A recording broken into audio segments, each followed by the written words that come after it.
What's going on, guys, and welcome to Maraki English with Abby once again, y'all. እንኳን ደህና መጣችሁ። አንብቡ እኔም ራሱ ብየዋለሁ ይሄን ነገር ከዚህ በፊት መጽሐፍቶችን አንብቡ ወይም ደግሞ ጋዜጦችን አንብቡ አለም ደግሞ መጽሔቶችን አንብቡ በእንግሊዝኛ የተጻፉ ማለት ነው። ግን አንብበን ምንም አይነት ለውጥ አላመጣንም ካላችሁ ዛሬ በምነግራችሁ 7 ቴክኒኮች የንባብ ችግራችሁን ትቀርፋላችሁ ማለት ነው። ውጭ ሀገር ሳትሄዱ እንደ ቦሌ ልጆች በፈረንጅ እንግሊዘኛን ሳትማሩ የግል ትምህርት ቤት ሳትሄዱ በተለይ ደግሞ እንደኔ የክፍለ ሀገር ልጅ ከሆናችሁ እንግሊዘኛን ሊትራሊ ከዜሮ ራሳችሁን አስተምራችሁ አቀላጥፋችሁ መናገር ትችላላችሁ። So those are the 5 key points that help me improve my English. I hope they will help you. So እናንተንም በጣም እንደሚያግዛችሁ በጣም እርግጠኛ ነኝ. Listen to this carefully. Okay guys? ባለፈው ሳምንት ቲክቶክ ላይቭ ላይ የገጠመኝ የ12ኛ ክፍል ተማሪ ነበር እሱ ማለት ነው። እና የሆነ ነገር አምሮስ ጫት አድርጎብኛል ለፋይት ቆይታ የነበረ ልጁ መጀመሪያ ደፍሮ ስለገባ በጣም አመሰግናለሁ፣ በጣም አበረታታዋለሁ። አንበሳ አንደኛ ነህ እሺ። ከዛ ግን የነበረው የእንግሊዝኛ ችሎታና ድፍረት ከሰው ጋር ኢንተራክት ማድረግ ነገሩ ከሱ የሚጠበቅ ከ12ኛ ክፍል የምትጠብቁት አይነት አይደለም።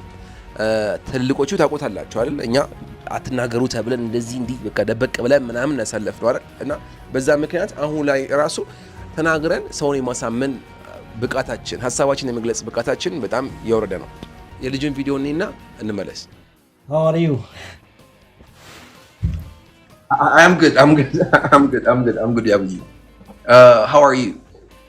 I'm not going close. Hey, ቤተሰቦች ከሆናችሁ ልጆቻችሁን የግድ ማስተማር አለባችሁ። ምንም ጥያቄ የለውም። በቃ ልጅ ሆኖ በአሁን ሰዓት ኢትዮጵያ ውስጥ እንግሊዝኛ የማይችል መኖር የለበትም። ነገሮች በሙሉ ተመቻችተዋል። ኦኬ ሶ አቅም ከሌላችሁ ቪዲዮዎች እንዳያወርጓቸው። ደግሞ የሚገርማችሁ ነገር እዚህ ኢትዮጵያ ውስጥ ሆናችሁ ውጭ ሀገርም ሆናችሁ የምትማሯቸው የእንግሊዝኛ ኮርሶች ስለሆኑ በደንብ ጠቃሚ ናቸው። ለውጥም ታገኙባቸዋላችሁ ብለን እናምናለን። ብዙ ሰዎች እንግሊዝኛ መማር እንፈልጋለን ይላሉ። ግን ያው እንዳልኳችሁ ከዚህ በፊት ፍላጎት ያስፈልጋል።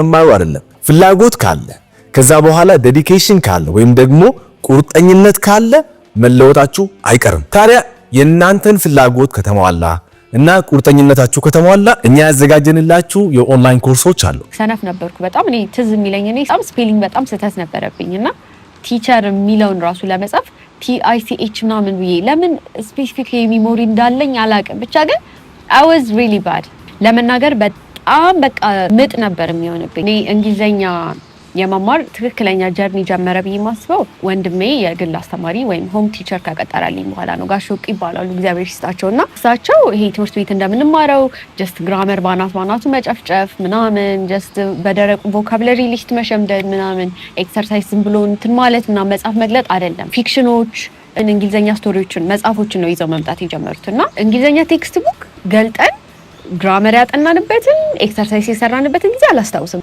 መጽሐፉን ይዘው ይመጣሉ።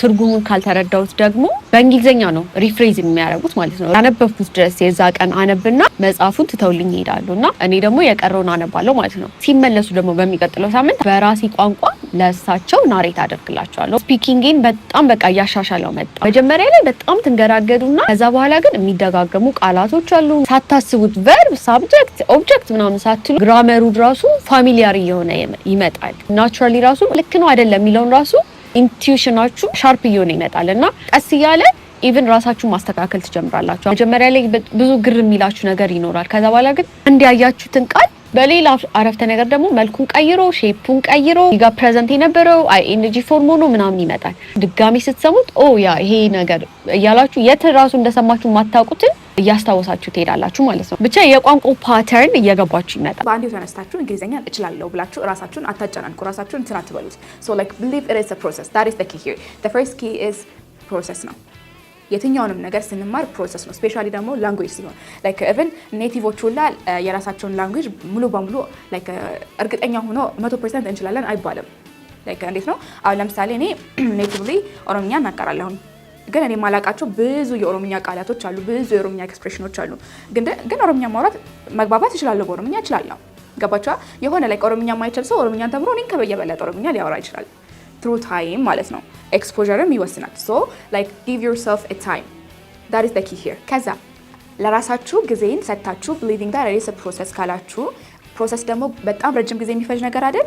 ስለዚህ እሱ key point ይፈልጋል which is consistency. ኮንሲስተንሲ ኢዝ ላይክ ሌላ በጣም ወሳኝ የሆነ ነገር። አብዛኞቻችን የሆነ ነገር መልመድ ስንፈልግ ምን አይነት ባህሪ ያለብን የሆነች ሰሞን ላይ በሞቀት እንጀምራትና ላይክ ለሳምንት ወር ደግሞ ለአንድ ወር ምናምን ላይክ ለትንሽ ጊዜ በሞቀታ ተለማምደን እንተዋታለን። ከዛ መልሰን ደግሞ እንደገና ይሄ ነገር እኮ ያስፈልገናል ብለን ስናስብ ይሄ ኦን ኤንድ ኦፍ የመሆን ባህሪ አለን።